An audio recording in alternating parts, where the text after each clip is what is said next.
do Senhor. Amém. Glória a Deus por mais um dia de paz. Que o Senhor tenha nos concedido. Peço você na sua Bíblia, em Mateus capítulo 13. Essa é a palavra do Senhor. Naquele mesmo dia, Jesus saiu de casa e assentou-se à beira-mar. Reuniu-se ao seu redor uma multidão tão grande que por isso ele entrou no barco e assentou-se ao povo reunido na praia. Jesus falou muitas coisas por parábolas, dizendo: o semeador saiu a semear. Enquanto lançava a semente, parte dela caiu à beira do caminho, e as aves vieram e a comeram.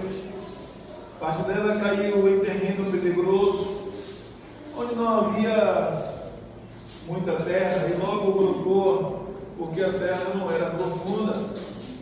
Mas quando saiu o sol, as plantas se queimaram e secaram, porque não tinha raiz. Outra parte caiu entre espinhos, que cresceram e sufocaram as plantas. Outra ainda caiu em boa terra, deu boa colheita, a 100, 60 e 30 por um. Aquele que tem ouvidos para ouvir, ouça. Os discípulos aproximaram-se dele e perguntaram: por que falas ao povo por parábola? Ele respondeu: a vocês foi dado o conhecimento dos mistérios do reino dos céus, mas a eles não. A quem tem será dado, e este terá em grande quantidade. De quem não tem, ou aqueles que não têm, até o que tem lhes será tirado. Por essa razão eu lhes falo por parábolas. Até aí, queridos, poder se sentar. Todas as vezes que eu medito essa passagem bíblica, me vem uma preocupação de analisar que tipo de terreno eu sou. Aqui é uma preocupação para nós, além de entendermos,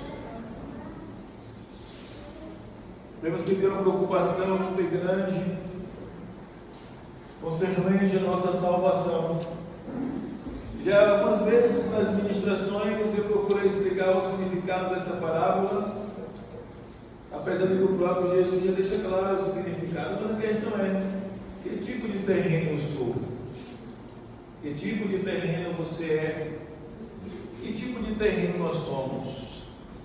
Jesus falou que a semente foi semeada e logo uma quantidade daquela semente caiu no caminho. E logo vieram as aves dos céus e comeram. Algumas vezes já falei que as aves do céu estão falando do encardido, né? Os demônios. As aves que caem do céu, em linguagem figurativa, está falando dos demônios, dos espíritos malignos, ou do diabo que foi lançado do céu para a terra. Quando fala as aves do céu em linguagem figurativa, está falando do encardido. Eu costumo dizer que quando nós pagamos para ouvir a palavra, temos que ter o máximo de atenção, temos que fazer tudo para nada tirar a nossa atenção da palavra, porque no momento qualquer coisa pode tirar a atenção do inimigo, roubar a palavra que foi semeada em nosso coração.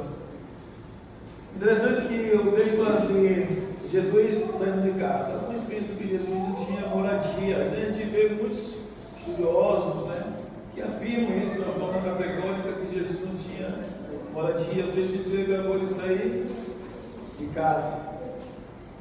Para quem estudou um pouquinho a Bíblia, vai entender que Jesus morou pelo menos em 3 lugares, biblicamente falando, e ainda passou um período no Egito. Além de morar em Nazaré, por isso deu o nome de Nazareno, em Belém da Judéia, e também em Cafarnaum. Cafarnaum, depois de adulto, que assume seu ministério, passou a residir em Cafarnaum, em frente a uma praia. E alguns afirmam que Jesus não tinha moradia, mas o que me chamou a atenção é que diz que ele saiu de casa, assentou-se à beira-mar, reuniu-se ao seu lado uma multidão tão grande. Por isso, o senhor da multidão, ele precisou entrar num barco, assentou-se.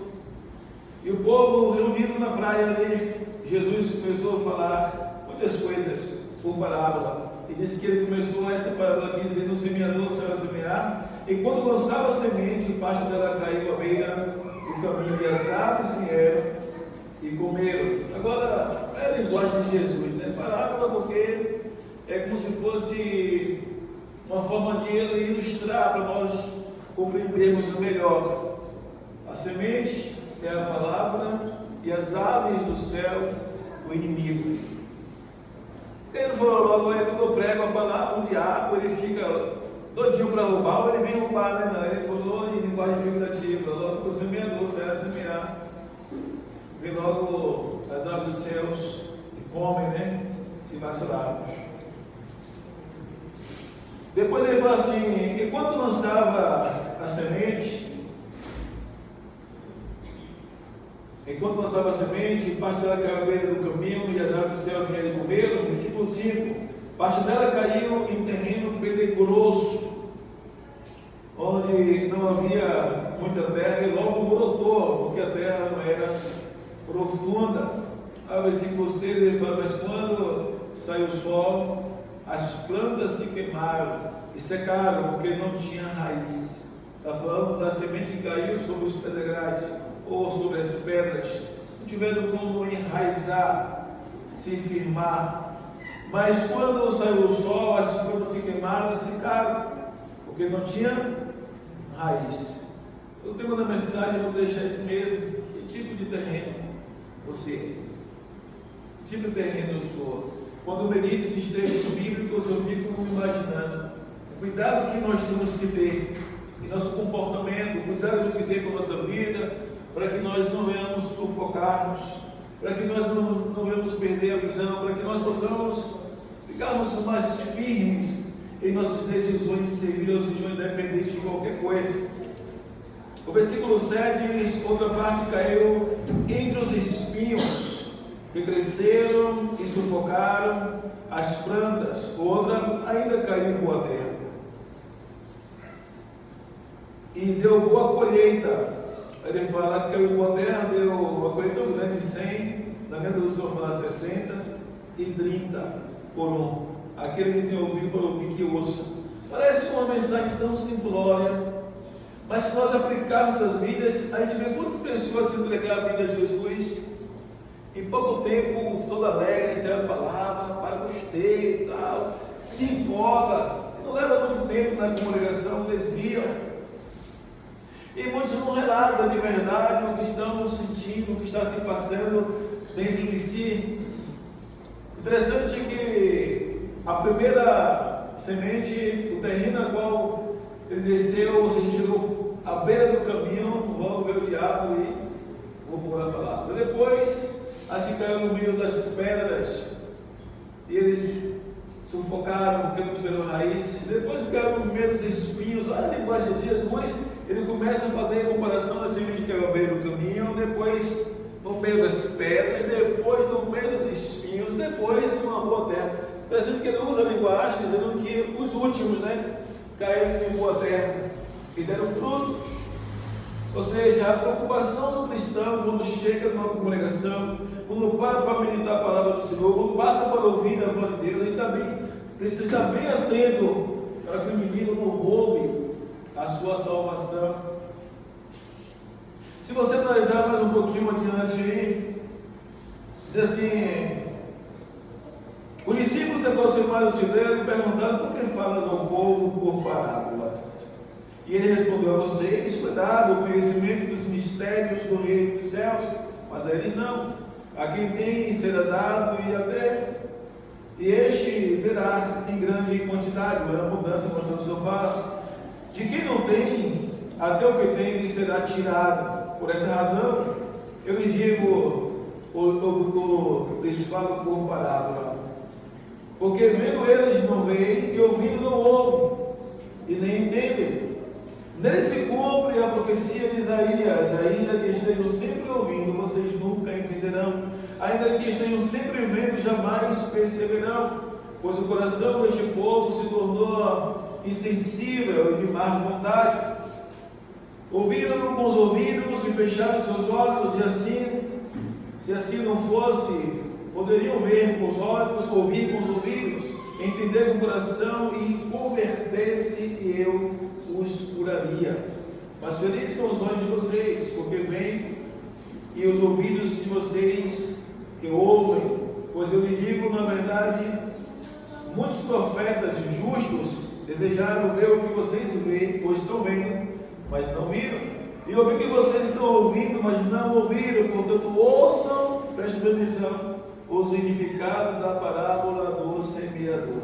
Qual é a preocupação de Jesus? Agora falando em particular com seus discípulos, qual é o propósito? Havia um cumprimento de uma mensagem profética que Deus havia falado pelo intermédio de Isaías daquele povo naquela época, naquele momento. Mas agora ele fala para o discípulo: ouça o significado da parábola, a do semeador. Quando alguém ouve a mensagem do reino e não a entende, o maligno vem e lhe arranca o que lhe foi semeado em seu coração. Este é o que foi semeado à beira do caminho. Observe que há um perigo muito grande de nós desviarmos, dos crentes desviar, dos crentes não conseguir se manter firme por falta de absorver a palavra, por falta de guardar a palavra, de se alimentar com a palavra. Se nós não estivermos bem atentos a tudo o que nós ouvimos diariamente ou constantemente nos cultos, na casa de oração, nas escolas bíblicas dominical, uma pregação, por intermédio de qualquer que seja o meio, por televisão ou por rádio, nós temos que estar sempre absorvendo a palavra do Senhor. Eu não sei se todos aqui têm tido essa experiência. Eu tive essa experiência em um período no meu início da minha fase de novo decidido, poucos dias eu entreguei a minha vida a Jesus, e eu tenho a percepção de Deus ministrar ao meu coração, e eu ficava ligado, era um som, era uma pregação, e eu percebia Deus falar ao meu coração em alguns momentos. No meio de uma extensa pregação, sempre tinha um versículo, 2 versículos, que o Espírito Santo ministrava em mim, e aquilo me chamava a atenção. Eu corria, anotava ou decorava, e eu ficava: esse versículo aqui interessante, falou ao meu coração, no meio de dezenas, ou no meio de uma pregação bem longa. E eu comecei a querer decorar esses textos, ou seja, eu entendi que é o Espírito Santo falando comigo. Eu não sei quando seria necessário ser usado, ou para que seria na minha vida no futuro, se é que eu fosse ser usado para outras pessoas, mas me serviu de edificação, e até hoje muitos versículos que foram ministrados no meu coração no passado me servem de sustentáculo. Ou seja, nós não podemos perder tempo quando nós ouvimos a palavra do Senhor. Se você decora textos hoje, mesmo que você não entenda, mas você procura decorar, você procura guardar, procura entender, procura absorver, lá na frente vai servir muito para a sua vida. Eu costumo dizer que Deus, na proporção que você guardar na bagagem da palavra, será a proporção de que Deus vai ser usado de uma forma excelente no seu chamado. Quanto mais o crente absorve a palavra, quanto mais ele guarda a palavra, melhor e mais excelente será o ministério que Deus tem na vida. Mas muitos crentes esquecem disso. Muitos crentes esquecem que a palavra é a pedra principal de firmamento da fé, do chamado, do ministério. Quanto mais nós desejarmos um ministério excelente, temos que ter a maior preocupação de aprender a palavra, guardar a palavra, absorver a palavra. Olha que Jesus comparou a palavra com a semente. Jesus poderia comparar um dom espiritual, Jesus poderia comparar a si mesmo ou qualquer outra coisa, ou situação, ou pessoa, mas ele colocou em êxito, ou que fez com que sobressaísse a palavra, para os cristãos entender que sem a palavra ele não sobrevive. Aqui é uma necessidade muito grande de compreendermos a necessidade de guardarmos a palavra do Senhor, porque vai servir para a gente em todos os momentos da nossa vida. Aí ele fala assim: fique atento, né? Eu falo, fique atento, porque se você vacilar, o inimigo vem e rouba a palavra. Versículo número 20. Isso é que eu não pulei, né? Quanto ao que foi semeado em terreno pedregoso, este é aquele que ouve a palavra e logo a recebe com alegria. Todavia, visto que não tem raiz em si mesmo, permanece pouco tempo. Quando surge alguma tribulação ou perseguição por causa da palavra, logo a abandona.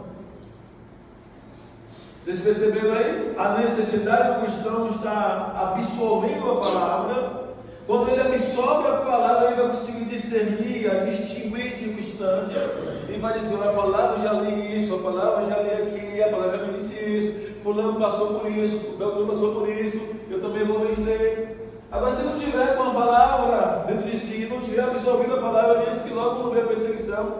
Ainda diz por causa ou porque veio a perseguição. Diz que é por causa da palavra. Se uma das coisas que o inimigo não quer, de maneira nenhuma, é ver uma igreja consolidada na palavra. O inimigo, ele não quer ver a igreja cheia da palavra.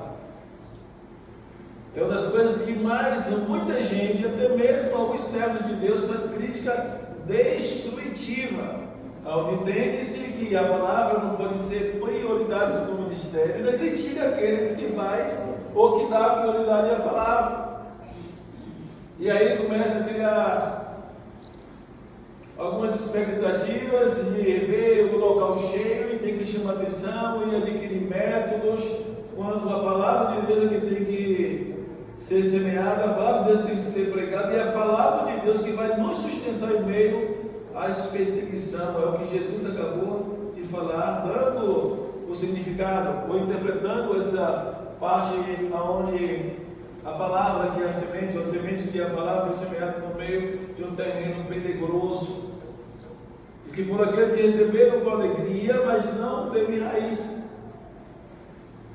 E logo veio a perseguição, está vendo? A angústia por causa da palavra, e eles se foi. Às vezes nós não analisamos, é por isso que eu falei que tipo de terreno nós somos. Será que nós estamos prontos para passar alguns tipos de tribulações, de perseguição que nos exigir? Aí vai, interessante que a Bíblia fala que a nossa fé é provada, né?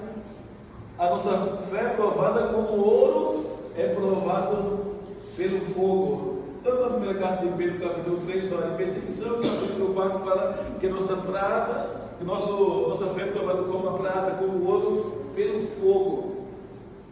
Ou seja, Deus permite às vezes que passemos alguns momentos turbulentos para ver se de verdade nós estamos firmes, para revelar às pessoas que estão à nossa volta que tipo de terreno nós somos. Se é um tipo de terreno que largou o inimigo roubar, se é um tipo de terreno como o terreno pedregoso que não tem raiz. Eu lembro que na sexta-feira sempre falo sobre isso, que existia uma jovem que até hoje não consigo esquecer, uma jovem veio uma vida terrível, num mundo terrível, um comportamento terrível, entregou a vida a Jesus, se mergulhou no reino do Espírito, vamos dizer assim, uma vida de consagração, de oração, de busca constante. Estava nos matutinos, estava orando, estava nos cultos, estava buscando o evangelismo, e eu fiquei admirado de ver o que Deus estava fazendo no nome da vida daquela moça. E de repente, de uma hora para outra, ela começou a passar com as tribulações, e ela falou para mim: mas Jeremias, estou desistindo de tudo, estou passando muita luta. Depois que eu me tornei cristã, a minha vida virou de cabeça para baixo, nada na minha vida no centro, só luta, só perseguição, só angústia. E eu falei: não faça isso não, desista não, permaneça, Deus vai dar vitória, eu não aguento mais. E foi o último dia que eu vi aquela moça na congregação. Eu me incentivei, eu aconselhei ela a não desistir. E ela perceptível que ela estava passando uma luta travada mesmo. E eu não sei o resultado, não soube mais. E eu fiquei assim pensando assim: meu Deus, que situação difícil. Ou seja, quando veio a perseguição, quando veio a angústia, ela não suportou. Ela desistiu. Nós temos que ter o máximo de cautela, a ponto de pedirmos a Deus constantemente: Senhor, me dá discernimento sobre cada circunstância, como é que eu devo agir, e desejar profundamente ser o último terreno. terreno. Versículo 21. Foi onde eu parei. Todavia, visto que não tem raiz, em si mesmo permanece pouco tempo, quando surge alguma tribulação ou perseguição por causa da palavra, logo a abandona. Quanto ao que foi semeado entre os espinhos, este é aquele que ouve a palavra, mas as preocupações desta vida, o engano das riquezas, a sufocam, tornando-a infrutífera. Às vezes eu falo aqui que eu conheço pessoas que serviram a Deus e começaram a prosperar, se tornaram empresários e depois se desviaram. Está falando de pessoas que Deus deu a graça e o privilégio de ser pessoas prósperas, ser padrão de si mesmo e começaram a botar seus próprios negócios, começou a ganhar nome, clientela, começou a ganhar dinheiro, depois começou a se excusar-se. Ou seja, não tenho mais tempo para a obra, eu não vou mais evangelizar, eu vou para o culto quando eu der, quando eu puder ou quando eu quiser, eu estou muito cheio, estou trabalhando demais, aí não administro tempo. E de repente sufoca, cai. O texto, por exemplo, por cuidado deste mundo, ficou sufocado com o cuidado do engano das riquezas. Está falando de você conseguir manter aquilo que você conquista. Todos nós queremos prosperar, ou não? Aí Deus dá um carro, dá uma casa, dá uma moto, sobe um dinheirinho, de repente nós começamos a querer mais, querer mais, querer mais, querer mais, querer mais, querer mais, e se vacilarmos, nós sufocamos. Esses são o tipo de terreno que Jesus fez comparação com aquele que recebeu a semente entre os espinhos, ou espinheiro. O cuidado da vida, ou manter-se os bens materiais, ou a conquista construindo os bens materiais, sem você se permitir ser disciplinado o seu tempo a Deus, é complicado. Observe que a gente tem muitas personagens bíblicas, por exemplo, de Abraão, de Isaac, de Jacó e muitos outros que Deus tornou pessoas prósperas. Mas a prosperidade na vida desses homens não o afastou de Deus. Aí nós temos que ter uma certa cautela. Deus pode me dar prosperidades, mas eu tenho que ser cauteloso a ponto de não permitir que os bens materiais, as conquistas das coisas que Deus tem permitido que eu alcance, não afaste o meu compromisso com o reino. Se eu deixar o reino em segundo lugar, eu corro risco, além de perder a minha salvação, pelo menos que o texto fala, né? Que esses foram sufocados, ou seja, não frutificou, morreram entre os espinhos. Está vendo aí?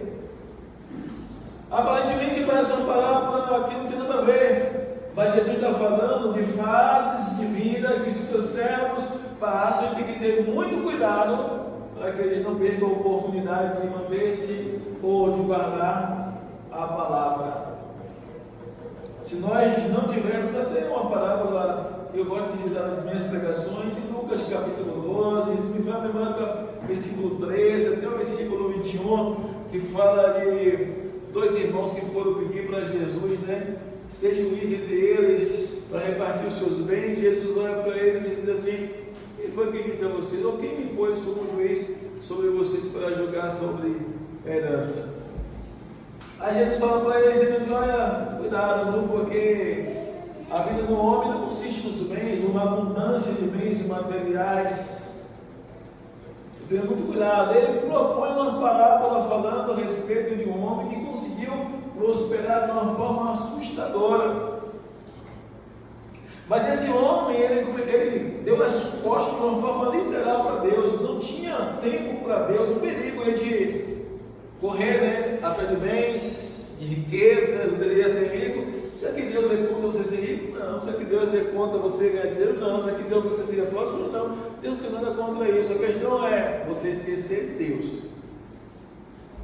E esse homem, ele não lembrou de Deus, ele começou a conquistar tantas coisas a ponto de dizer para a sua própria alma: o que eu farei tanto? Não tenho onde mais guardar ou depositar tantos bens que eu tenho.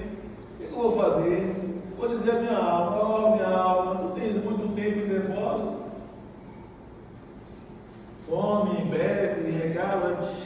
descansa, né?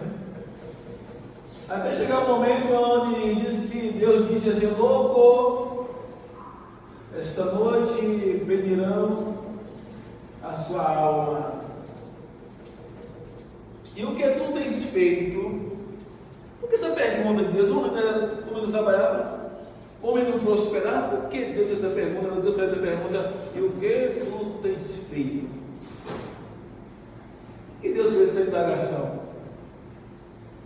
Ou seja, o que você fez para mim? Você dedicou tempo da sua vida toda para conquistar coisas materiais, mas o que você fez para mim? E a pergunta mais pesada é: para quem será? Ou seja, sua alma. Esta noite pedirão a tua alma, o que tu tens feito e para quem será? É uma indagação mais pesada ainda. Para quem será? Para mim ou para o outro? E o texto termina dizendo assim: a vida, né, de todo aquele que é rico para consigo mesmo, mas não é rico para com Deus. O que ajunta a riqueza para si mesmo, junta riqueza para si mesmo, mas não para com Deus. O perigo de nós termos a oportunidade de servirmos a Deus, mas não sabemos disciplinar o nosso tempo para com Deus. Algumas vezes já falei sobre isso aqui, que o ser humano tem que ter muito cuidado, e tem alguns que não podem prosperar. Porque se Deus dá prosperidade, às vezes por imaturidade, por falta de instrução, de conhecimento, se eles começarem a prosperar, eles viam das costas para Deus. Todos nós, como cristãos, principalmente, temos que sermos inteligentes, a ponto de nós pedirmos a Deus, se preparar para termos uma estrutura de sermos prósperos, mas ao mesmo tempo manter uma estabilidade espiritual.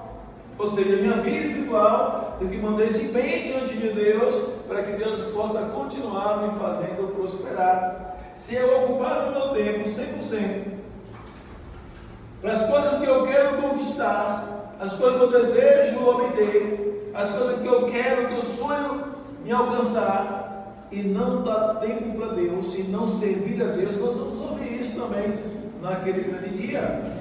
Louco, essa noite pedirão a tua alma, e o que tu tens feito? E para quem será? É a pessoa dedicar toda a nossa vida, todo o nosso tempo, para conquistarmos coisas terrenas aqui nesse mundo, coisas pessoais, que Deus não é contra, mas esquecermos de darmos tempo para Deus. E de repente o nosso tempo aqui na terra acaba. E Deus vai pedir conta da gente e perguntar para nós: mostra-me as tuas mãos. Ou apresenta-me alguma coisa que você fez para mim. Vai ser estreito. Vai ser muito difícil, porque eu esqueci o texto agora. Se me faz memória, é 1 Pedro, capítulo 1, versículo 24, se me faz memória. Se alguém conta esse texto aí, por favor, depois vocês me confirmam. E diz que a vida do homem é como a relva. É como a flor que logo murcha e cai. Cai-se a relva, murcha a flor e logo tudo acabou. Está dizendo que nós é como se fosse uma planta. Se você analisar essa linguagem de Pedro, né? Você observa que as plantas têm, nós chamamos de estações, né? As estações da planta. E até mesmo as estações do ano têm o seu tempo próprio de frutificar, de crescer, de dar fruta. Até nós mesmos aprendemos na escola no primário que existe uma fase chamada outono, que eles dizem que é a parte frutífera, né? Onde nós vamos encontrar frutos. Mas observe o que Pedro está dizendo. Não, você está vendo uma flor ali, você passa por uma árvore e de repente vê ela toda florida, cheia de flores, cheia de folhas, está bonita, mas o espaço de tempo dessa fase dela é bem curto. Logo, logo você passa de novo, já encontra os frutos, ou já encontra mais frutos, e encontra ela lá pelada, muitas vezes só os galhos e o caule. E ele faz a comparação de uma relva e com a flor, dando para a gente entender a sua explicação que os nossos dias aqui também são rápidos e nós não podemos perder tempo. Temos que fazer alguma coisa para o Senhor, temos que dedicar nosso tempo para o Senhor. Se nós perdermos tempo aqui, nós não vamos alcançar nossa eternidade com Ele. Temos que ter muito cuidado com a sedução das coisas desse mundo. Será que nós conquistamos coisas materiais não nos seduz? Será que não é uma sensação boa conquistarmos alguma coisa material? E se nós conquistarmos uma, ainda bem antes de pagarmos, já estarmos planejando outro, não significa que nós vamos dar mais preço a busca por outras coisas, a ponto de dizer, Deus, depois eu vou te servir? Existe uma parábola bíblica, logo acho que tem essa aqui, nós vamos para lá. Quando você foi semeado, versículo 2, quanto ao que foi semeado entre os espinhos, este é aquele que ouve a palavra, mas as preocupações desta vida, o engano das riquezas, a sufocaram, tornando-a infrutífera, ou seja, torna a pessoa infrutífera. O que significa isso? A pessoa destina a alma, já não se importa mais com a alma. Para que nós somos chamados como igreja? Hein? Será que Deus está satisfeito conosco, chegarmos aqui só sentar, ouvirmos a palavra, louvarmos e voltar para casa? Quando foi que houve uma preocupação profunda de Deus, eu preciso levar um visitante para cada direção? Ixi, meu Deus, os anos estão se passando, quantas almas estou vendo para ti? Hoje pela manhã eu toquei nesse assunto, eu disse, para que Deus nos chamou? Agora imagine Deus, né? Se Deus fosse honesto, fosse não que ele quisesse, né, não ser sincero com a gente e falar o nosso comportamento, o que ele falaria para nós? Que ele estava se agradando de nós ou que nós estávamos sendo pessoas ingratas e acomodadas? Todo mundo ficou quietinho. Se coloque no lugar de Deus, escolher esse povo, o povo servi-lo, servir ao seu reino. Se eu falei hoje pela manhã, se você colocar no Google o que é consagrar-me a Deus, ou o que é consagração a Deus, o Google vai responder: dedicação, meditação da sua palavra. Primeiro, uma vida de devoção em oração, fazer o bem a todos que estão à sua volta. Olha que coisa interessante. Servir a Deus, ou o reino de Deus, ou consagrar-se a Deus, o Google vai dizer isso. O que é servir ao reino? O que é servir a Deus? Ele vai dizer: sirva ao próximo. Dedique uma vida de oração, de devoção à oração, uma vida de meditação à sua palavra diariamente. Quem quer desenvolver uma comunhão com Deus, uma vida de devoção a Deus, uma vida de comunhão com Deus, só dessa forma, até o Google vai falar isso. É a única forma de me separar para Deus. Eu tenho que ter muito cuidado com isso, ou seja, eu não posso perder o foco. Jesus um dia vai pedir conta a gente. Ontem eu pensei nisso, hoje eu também refleti sobre isso, e disse: meu Deus, o Senhor falou para mim, não foi para a igreja, coloco todo aquele quarteirão nas tuas mãos. Eu fiquei pensando ontem e hoje, o que eu estou fazendo para esse quarteirão se converter, Jesus? Até então, meu pensamento era assim: não, eu vou instruir o povo, vou ensinar o povo, vou preocupar em alimentar o povo, vou me colocar na brecha para alimentar o povo, e o povo vai ganhar essas almas para Jesus. Até então, meu pensamento sempre foi esse. Não está funcionando. Por algum motivo não está funcionando, que era para acontecer dessa forma. No meu entendimento, foi assim. E a maioria dos pastores trabalham assim. Chega em um bairro, transforma a vida pelo intermédio do Evangelho, crendo que Deus vai fazer o seu mover, Deus vai manifestar. Se Deus faz, Deus se manifesta, Deus toca, Deus dá experiência profunda. E essas pessoas que de alguma forma foram tocadas pelo poder de Deus, pelo próprio Deus, eles mesmos começam a querer repartir essa graça que recebeu com os outros e começa a chamar os outros para aquela direção, não com a intenção de ver o pastor, o irmão, a irmã, mas com a intenção de que Deus se revele para ele como se revelou para ele, ou se Deus se revela para aquele que está levando, como Deus revelou-se para ele também. Ou seja, da mesma forma que Deus tocou na minha pessoa, Deus me deu uma experiência, Deus vai tocar de alguma forma naquelas pessoas que eu levar também. Essa é a expectativa de um ganhador de alma. E é isso que tem que nos mover. Agora a pergunta é: o que você está fazendo? Será que nós não estamos assim? Acomodados, materialistas, preso a algumas coisas, a ponto de nós esquecermos o reino. E depois também, sério, o que nós vamos fazer? Continuarmos as mesmas pessoas com o mesmo comportamento? Se preocupar em levar uma alma para a casa de oração? Será que Deus está feliz com esse comportamento nosso? Por que a igreja não cresce se Deus não está vendo a preocupação do nosso coração a ponto de sermos egoístas e pensarmos só em nós mesmos? Às vezes nós ouvimos algumas pessoas falando, até eu falo, nós não podemos ser os egoístas. Egoísmo é isso, não, eu só quero só a minha parte, eu quero, e os outros que se arrebentem. Deus nos chamou para nós ganharmos almas para Ele. E ganhar alma é você saber que a sua parte é conduzir a congregação, o resto com Deus. Todos nós, de alguma forma, fomos tocados por Deus depois que passamos a congregar. Ir à congregação, e aí Deus se revela para nós lá, de alguma forma que Deus fala conosco. Não é assim? E por que Deus não vai tocar naqueles que nós levarmos para a oração? Por que Deus não vai tocar? Porque Deus quer isso, temos que ter uma visão mais ampla, uma visão de águia. Deus, Ele me chamou para conduzir as pessoas a casa de oração. Quem foi no resto também? É eu. Versículo 23. E finalmente o que foi semeado em boa terra, este é aquele que ouve a palavra e a entende, e dá uma colheita de 100, 60 e 30 por um. Olha Jesus na interpretação da palavra, eles não são aqueles que ouviram a palavra, entenderam.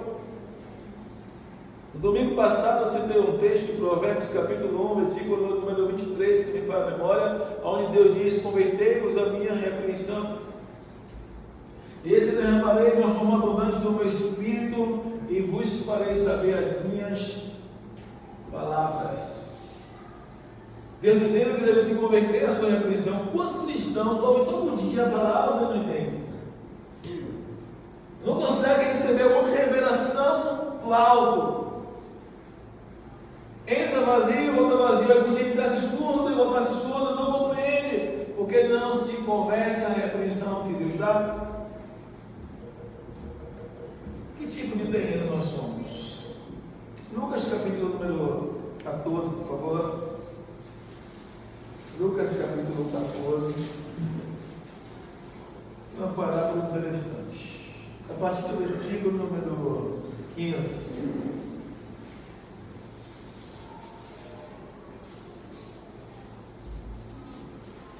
Essa parábola é bastante interessante. Olha o que diz a palavra. Versículo 15, Lucas capítulo 14, versículo 15. Ao ouvir isso, um dos que estavam na mesa com Jesus disse-lhe: feliz será aquele que comer no banquete do reino de Deus.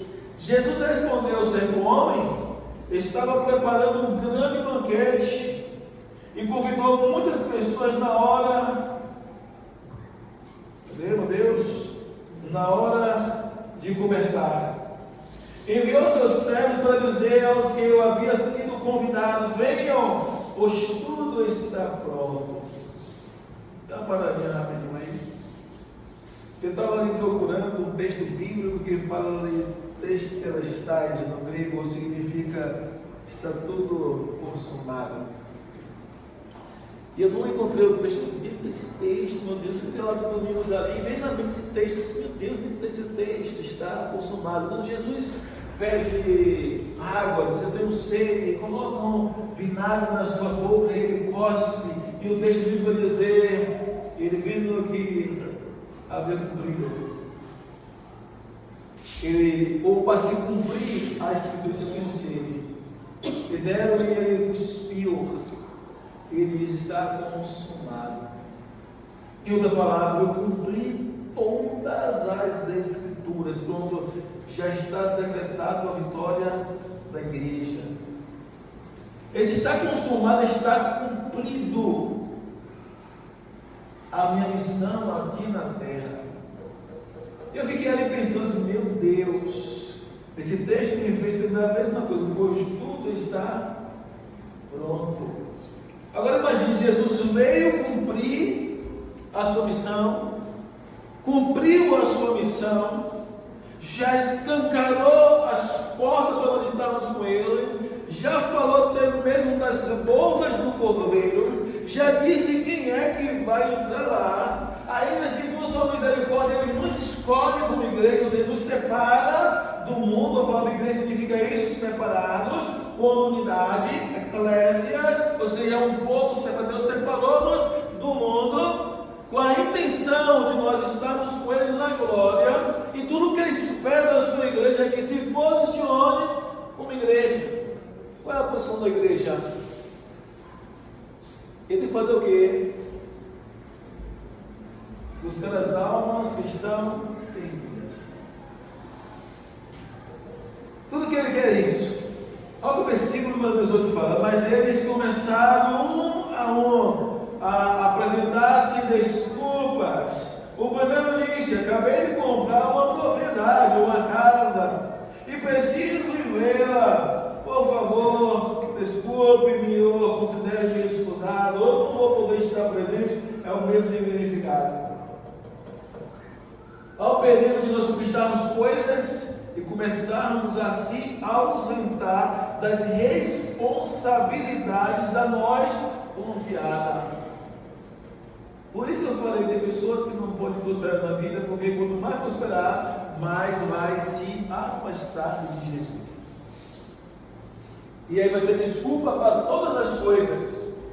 O versículo número 19 diz: outro disse: acabei de comprar 5 juntas de bois, e estou indo experimentá-la. Por favor, desculpe-me, ou considere-me excusado ou ausente, me perdoe porque eu não vou estar presente.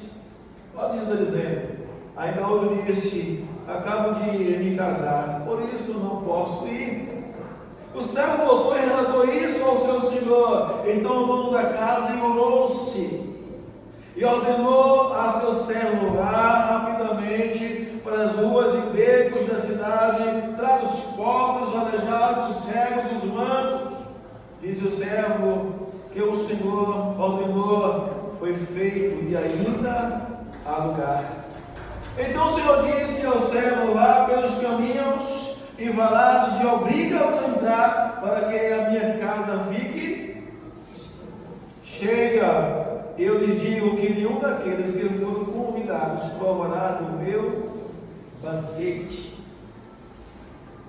Você está percebendo o que essa parábola quer dizer? Será que essa parábola não encaixa em nossas vidas? Será que nós estamos buscando desculpa para não fazer a obra de Deus? Que tipo de terreno nós somos, né? Diz o texto aqui que começou a dizer: vou poder correr disso, vou poder correr daquilo, cada um procurando desculpa. Aí o Senhor chegou o momento que ficou irado, indignado. Ele disse: socorra aí pelos becos, atalhos, para todos os caminhos, pega os pobres, aleijados, os mancos, trago e encham a minha casa. Ele no final diz assim: force para que minha casa fique cheia. Aí o pior no final, que no final ele vai assim: eu digo os primeiros que não queriam me seguir, que procuravam desculpa esfarrapada para não fazer minha obra, nenhum deles estará no dia do banquete ou das bodas do Cordeiro. Observe que há quanto tempo tem que isso foi escrito? Talvez quantas vezes já meditamos esse texto, ou já ouvimos essa pregação, e nunca queremos aplicar em nossas vidas para ver se nós não estamos em desobediência a este texto bíblico. E aí é que mora o perigo. Eu vou escolher uma parte bíblica e Deus, não, essa aqui encaixa, mas essa aqui não é para mim. Esse aqui dá para mim, esse aqui não dá para mim. Será que nós não corremos o risco de estarmos agindo dessa forma? Olha o que Jesus quer da sua igreja: que não venhamos medir dificuldades. Interessante, vai buscar os pobres, os mancos, os aleijados, dentro da casa. E o mais interessante é que o primeiro servo, após Deus reprovar o primeiro, o outro servo que ele ordenou fazer isso, vai lá e Senhor, tudo que o Senhor mandou fazer, nós fizemos. Mas ainda há lugar, ou seja, ainda há cadeira vazia. Dentro da cadeira vazia, há lugar ainda, tá bom, agora vocês vão lá de novo. Entre nos valados, nos becos e forcem para que na minha casa e ela fique cheia. Ainda há pouco eu falei sobre isso. Eu disse: qual é o papel da igreja? Conduzir as pessoas aonde? A casa de oração. Jesus não falou que nós iríamos fazer nada além de conduzir eles à casa de oração. Jesus mandou, ele revela o papel da sua igreja aí, que é ir correr atrás das pessoas e trazer para onde? Para a casa de oração. Quem quer fazer o resto? Você entende? Então, o nosso papel, ainda há poucos dias, eu estive conversando com uma pessoa, não vou citar nomes, que um jovem estava meio turbado, querendo sair do ministério onde congrega, e foi eu que o canal de bênção para ir para Jesus, para a glória de Deus. E de repente essa pessoa disse: pai, cuidado, o irmão fulano está turbado, eu quero sair da igreja dele e tal. Eu digo: vai lá, minha senhora, o pastor Jeremias mandou dizer para ele que é para ele não sair do ministério que está. E só isso aí, depois eu converso com ele. E aí o irmão foi lá e disse: olha, o pastor Jeremias, ele mandou dar um recado, que é para você não sair do ministério que você está. Aí disse que ele falou assim: pronto, já recebi a resposta. Eu não vou dizer que eu não sei não. E essa pessoa voltou e me disse: não, olha, pastor, ele disse que não vai sair não, que já entendeu tudo. E eu não tive ainda contato com ele depois do recado que eu mandei dar para ele, mas já fiquei feliz com a resposta. Essa pessoa, bruto, brabo, uma família meio atrofiada, ou toda atrofiada, a mãe sozinha na fé, o mais velho, o traficante, vivendo uma vida terrível, a polícia algumas vezes baleou, e esse jovem mais novo, bruto, ignorante, bravo, não queria ouvir ninguém, nem a própria mãe. De domingo eu estou evangelizando, e de repente, de longe, o meu olho bateu em cima dele. Só que quando ele viu que ele não viu da igreja descendo, ele aí veio assim, todo fechado, abriu a porta da casa e incorporou e disse: pronto, Senhor, é aquele que eu quero. E aí eu esqueci as caras que estavam do meu lado, e eu fui direto, justamente na casa onde aquele homem incorporou e se escondeu. Bati na porta. E aí quem abriu a porta foi uma senhora maneira, disse: bom dia, senhora, tudo bem? Tudo bem?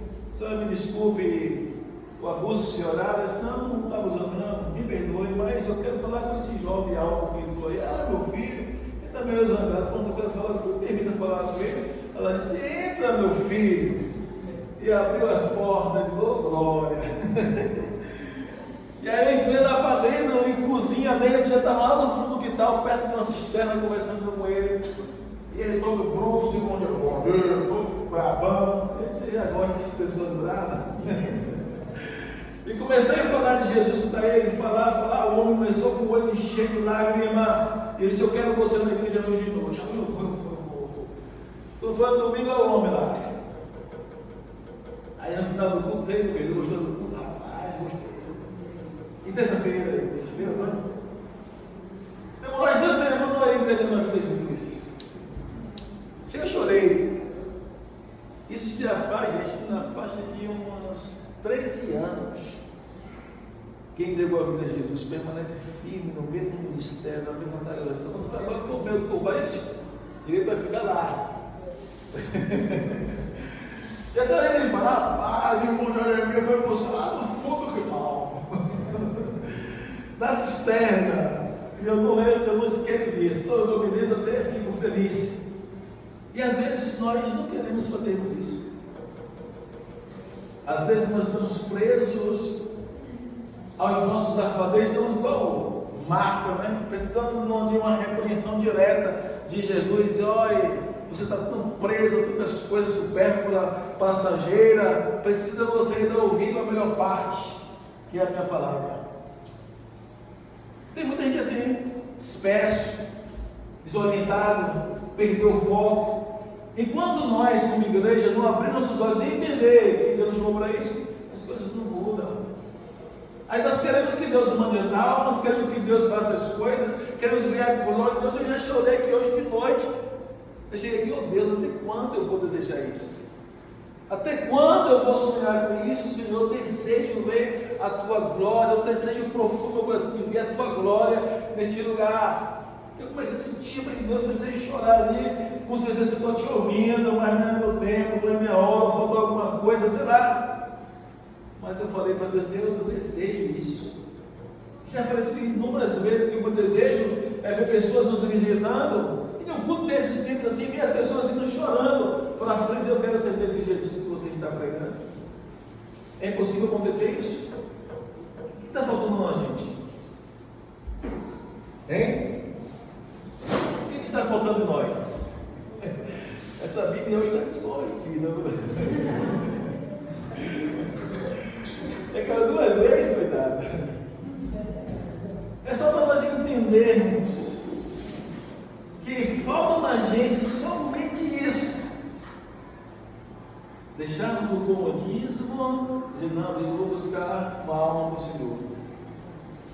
Eu vou me preocupar em levar um visitante para a tua casa de oração. Eu vou me preocupar em colocar em prática esse texto que diz que eu tenho que encher a tua casa de oração. E não é para medir nível de escolaridade, se a pessoa é bonita ou é feio, se é rico ou se é pobre, se é preto ou é branco. Não existe isso. É o mesmo valor para Deus.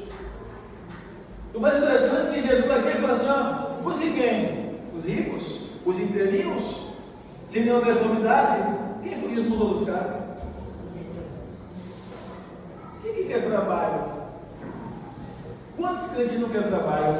Aqui algumas vezes, minha alegria, até ajudei a carregar umas pessoas aleijadas que vêm aqui nos cultos algumas vezes.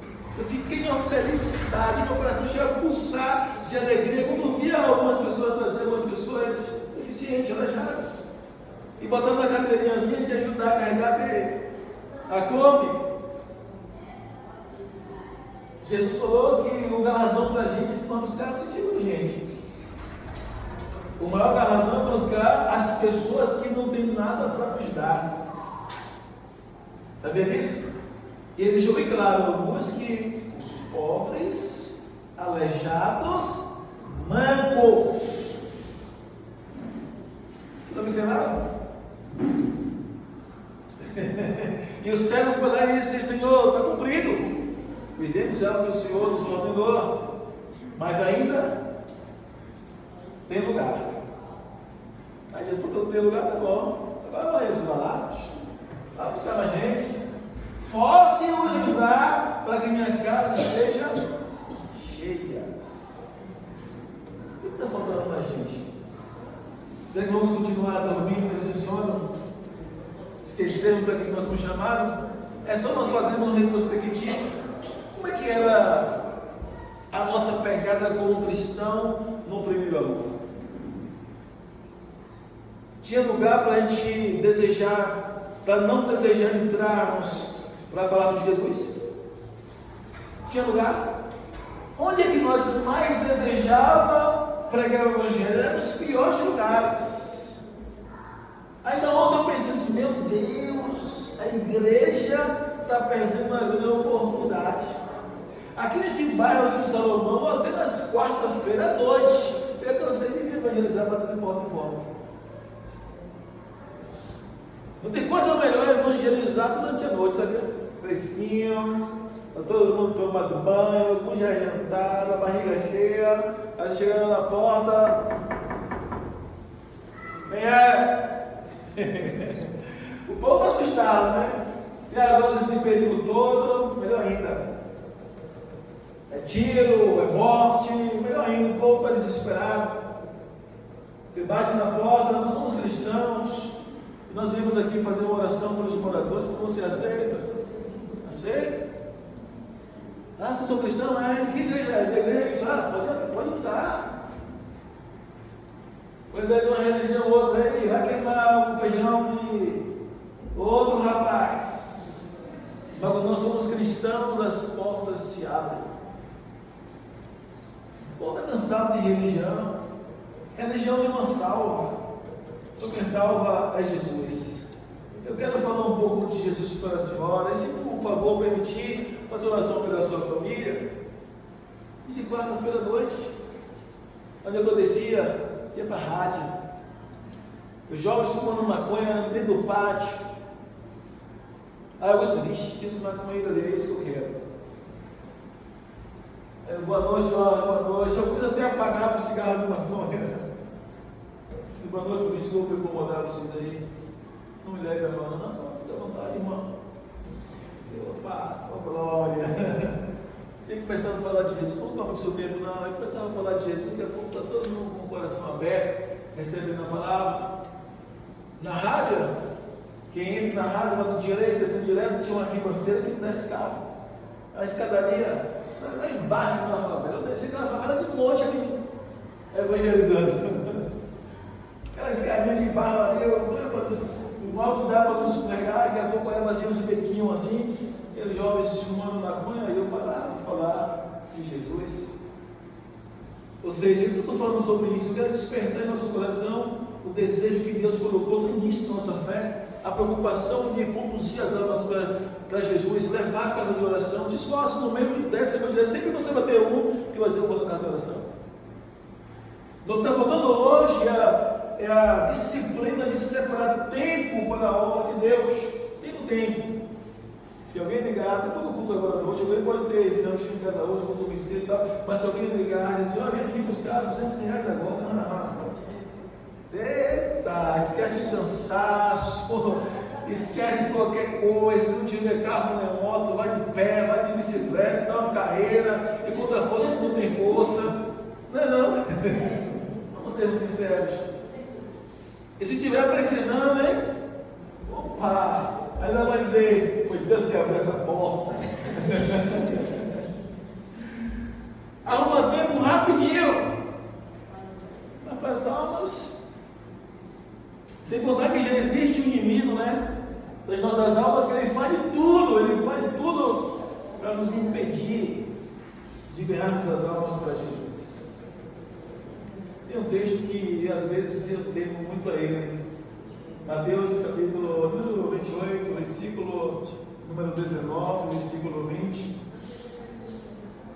Quando Jesus disse que foi dado a ele todo o poder, portanto vá, faça discípulos das nações, batizando o nome do Pai, do Filho e do Espírito Santo, ensinando a guardar todas as coisas que eu estou ensinando a guardar. Aí depois ele fala: eis que estou convosco todos os dias, até a consumação dos séculos.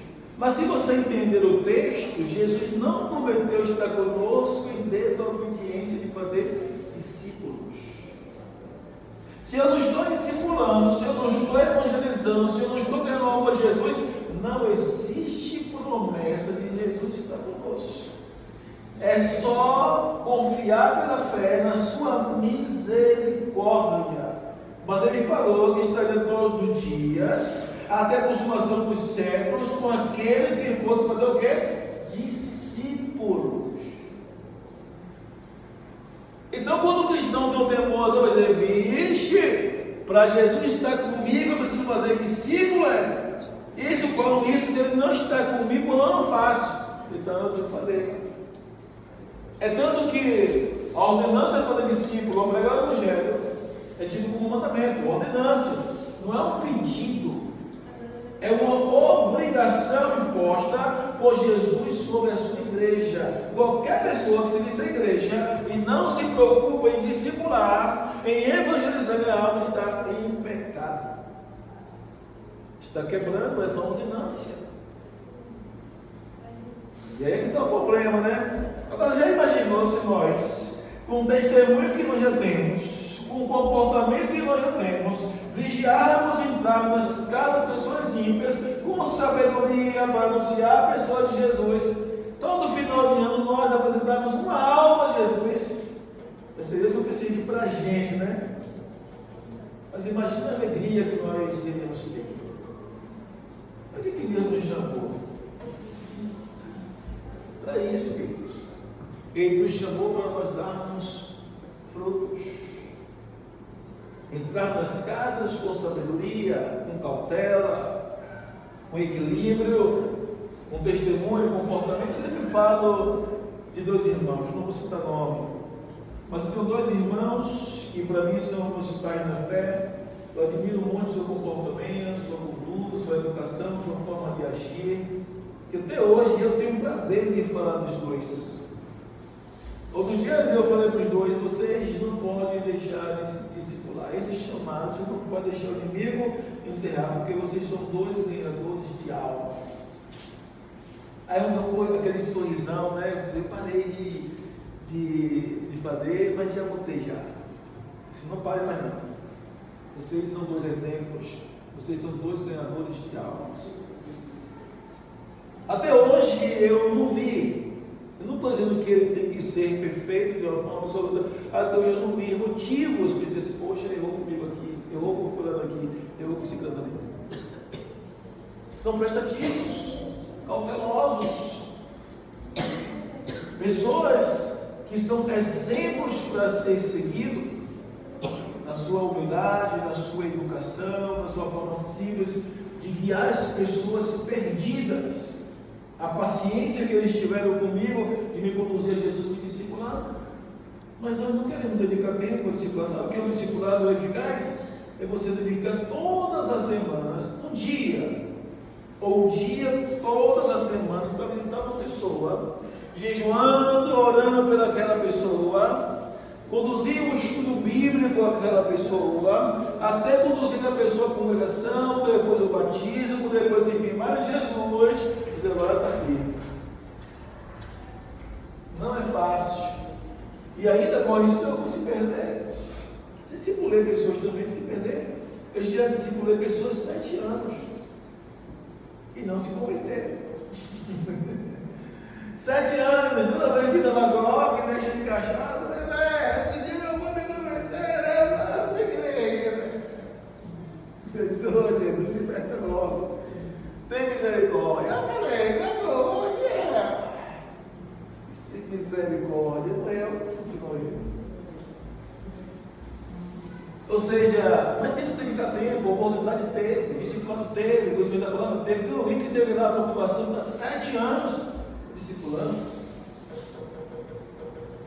perseverando, lutando. Senhor, não liberta. Hoje, meu Deus, hoje eu lembrei de um outro, mandou mensagem para mim: você conhece esse aqui? Esse aqui eu carreguei nos ombros, bêbado, caído nas esquinas. Eu olhei assim: oh Deus, tem misericórdia, lá, pegar no chão, todo mijado, todo sujo, jogar nos meus ombros e levar para casa. Tive o prazer de uma certa madrugada, Deus me usar para expulsar o demônio, e cair de perna para cima da barra, bêbado, o demônio pregar e expulsar o demônio, e levantar, depois da libertação, chorando, dizendo: eu te amo, eu te amo. Eu era bêbado. Jesus expulsou o demônio, levantou, chorando, dizendo que amava Jesus, e eu chorava, eu falando Jesus para ele, confessando Jesus na minha frente. No outro dia o cara estava bêbado. Eu disse: Deus, o cara está confessando o Senhor, e o cara continua bebendo. Jesus tem misericórdia. Eu chorava, minha lágrima descia assim, diante daquela pessoa, e ele dizendo que estava sendo Jesus no dia, outro dia estava bêbado. E eu percebia que era uma escravidão, onde ele não conseguia se libertar. E eu orava, eu insistia, eu jejuava, eu insistia nele, eu chorava, mas eu tenho uma libertação, e eu libertou. Hoje está liberto, agora geralmente quase todos os dias ele me manda mensagem. Ontem mandou, hoje eu respondi. Aí ele ficava assim: na rocha dura, Pai do Senhor, meu irmão. Eu chamei da rocha dura. Está firme na rocha? Eu estou firme na rocha, meu irmão. Isso traz alegria. Só que para a gente compartilha assim, nossa, isso não é gostoso, não é salutar. Agora imagine se você fizer. Imagine você ter o prazer de você também ter feito isso por alguém. Saber que hoje existem pessoas firmes em Jesus porque você também dedicou um tempo seu para salvá-lo. Não tem coisa melhor. Nós temos que ter muito cuidado com essa palavra para não se cumprir nossas vidas. Muitos começaram a escusar-se, dizer: eu estou tempo, vou viajar, me perdoa aí, né? ou está ausente, e aí vai, a obra de Deus vai ficando. Eu não vi ainda, tanto quando se refere ao pecado, quanto ao chamado. Deus diz assim, até quando o homem diz assim, depois você me siga, deixa que eu enterre meu pai, depois eu volto, não, deixa que os mortos enterrem seus mortos, que porém vem, me siga. Ou seja, Jesus nos ensinando a urgência de assumirmos uma postura de obediência no chamado. Aqui parece uma mensagem tão simplória, talvez seja meramente mais um discurso, onde vai entrar no meu ouvido, vai sair no outro, não vai surgir um efeito. Mas aquele que estiver ligado à palavra do Senhor, tendo medo a Deus, ele tem que se encontrar em falta, dizer: Deus, não fique no lugar. Eu preciso me posicionar como Senhor, eu preciso me preocupar com alguém, um amigo, uma amiga, um vizinho, uma vizinha, uma família. Eu tenho que levar para a oração, por mais que seja difícil, eu tenho que tentar conduzir e pela fé orar: Senhor, tem misericórdia, toma de alguma forma. Eu já vi convertimento de pessoas que ninguém dizia que iria se converter.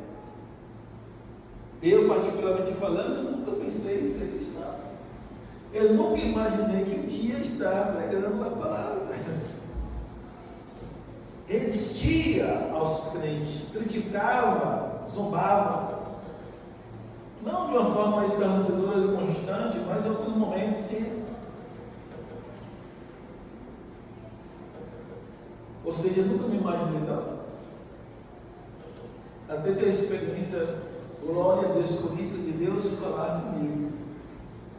Uma voz audível, induvidável, inconfundível. E quando falou comigo, eu ainda pensei que eu estava doido. Eu olhei para trás, escutando uma voz masculina, olhei para trás e tinha uma estou ficando louco, o primeiro dia que eu entro na igreja. E de repente eu olho para frente, o pastor pregando e repete tudo que Deus tinha falado no meu ouvido. E eu comecei a chorar.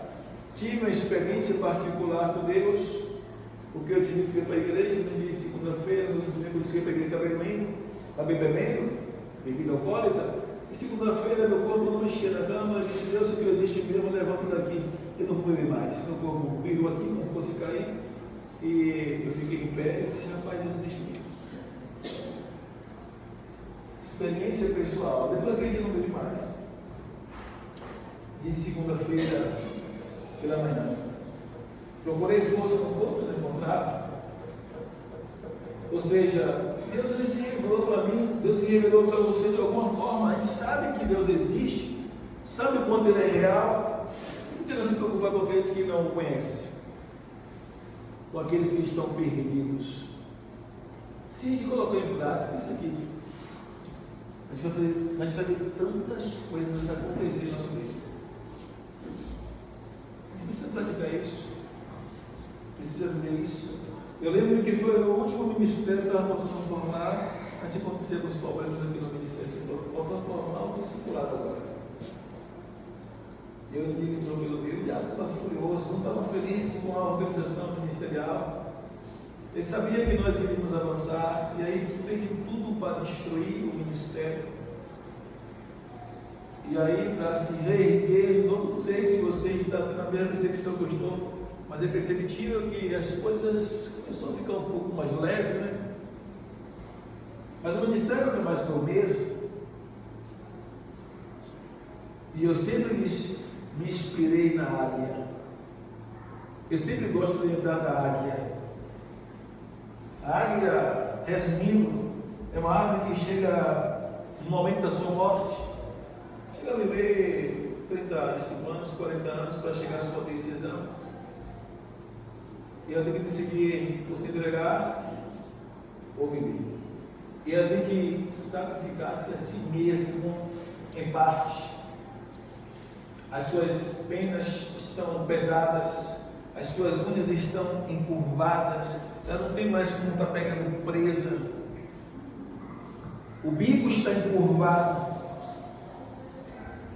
E ela começa a ter dificuldade para se alimentar, e ela tem que decidir, ou ela sobe, usa as poucas forças que tem para um lugar mais alto. Interessante que lugar alto a gente sabe o que significa, né? Presença de Deus. É por isso que a Bíblia diz que devemos levar os nossos olhos para onde? para os montes. A águia sobe para os pedregais, os montes, com as árvores mais altas, para ficar livre de todos os predadores, para que nenhum predador possa alcançar o lugar que ela vai parar para ser renovada. Ela usa as poucas coisas que tem, com fome, faminta, fraca, pesada, com as unhas tudo viradas, bico virado, para subir um lugar mais alto, sozinha. E quando ela alcança o topo, quando ela já foi, ela começa a arrancar suas penas, se despenar toda. Depois ela arranca as suas unhas com o seu próprio bico. Está toda despenada, enfrentando frio, o calor, chuva, vento, com fome. Ela começa a bater o bico na rocha. Ela quebra o bico até o bico soltar. Espera o espaço de 3 a 6 meses para se renovar. As unhas voltam a crescer, as penas começam a ser renovadas, o bico começa a crescer, quando ela fica toda renovada, faminta, com sede, com fome, agora toda coberta, ela dá um voo rasgante. E desce igual uma flecha para se alimentar. E vive mais 35 ou 40 anos. Ela ia morrer com 30 ou 40. Ela vive mais 35 a 40, chega a 75, 80 anos. Uma água. A idade de um ser humano. Já pensou? Mas ela ia morrer com 35, 40. Ela, por instinto, ela decide sobreviver. E quando nós olhamos para as circunstâncias ministeriais, nós temos que se inspirar na área. Passamos momentos turbulentos, enfrentamos ventos, frios, fome, solidão, desprezo, angústia, dores no corpo, né? Mas temos que fazer igual a águia, isso é um processo de renovo. Eu vou esperar as penas crescerem, né? As unhas crescer, o bico crescer, eu vou dar um voo rasgante e vou voltar a viver tudo que Deus projetou para a minha vida. Quando nós temos essa visão e temos uma águia ou pessoas ou servos, até mesmo o próprio Jesus como inspiração, nós não vamos se prostrarmos. E a visão que eu quero deixar para a igreja é: nós temos que preocuparmos com as almas. Se você orar para o seu marido, ore mais. Se orar pela sua esposa, ore mais. Se orar pelos seus familiares, ore mais. Se ora pela sua família, que não tem compromisso com Deus, ore mais. Não desista, jejune, ore. Eu já tive o prazer de tirar 2 dias de jejum por uma pessoa. 2 dias. Senhor, eu vou jejuar 2 dias por uma pessoa que está desviada.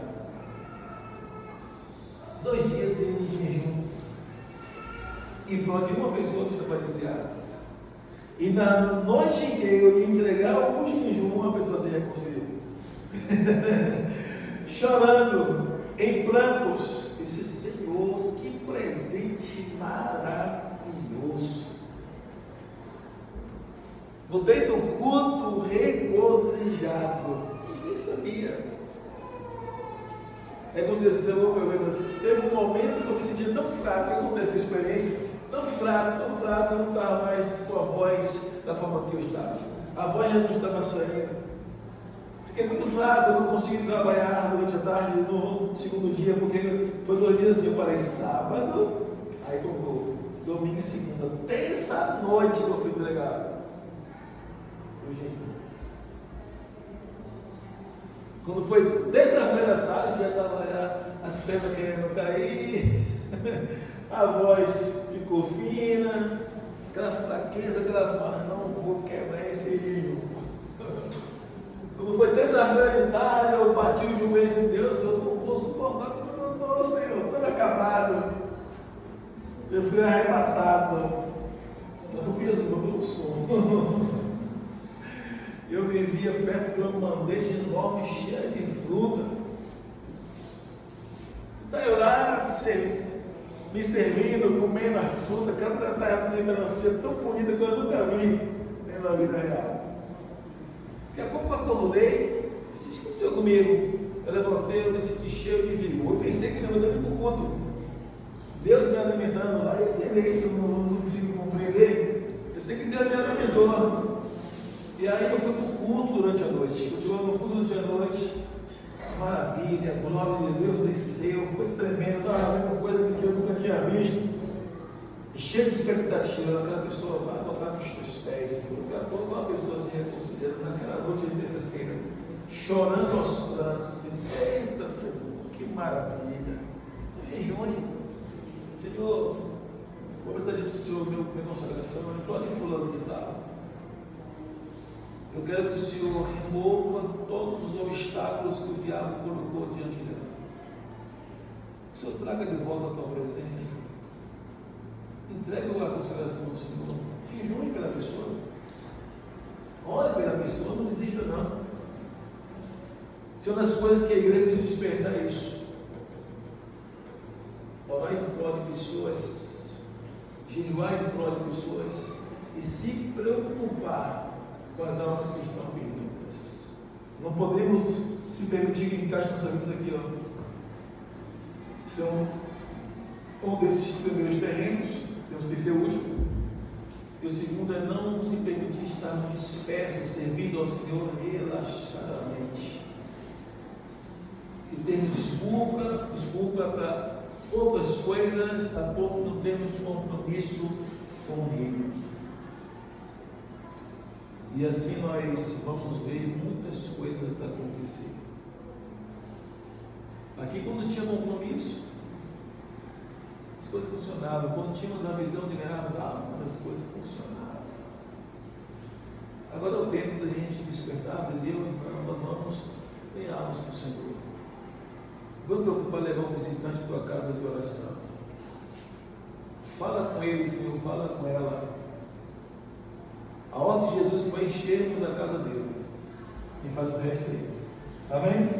Vamos se colocar de pé para nos orar.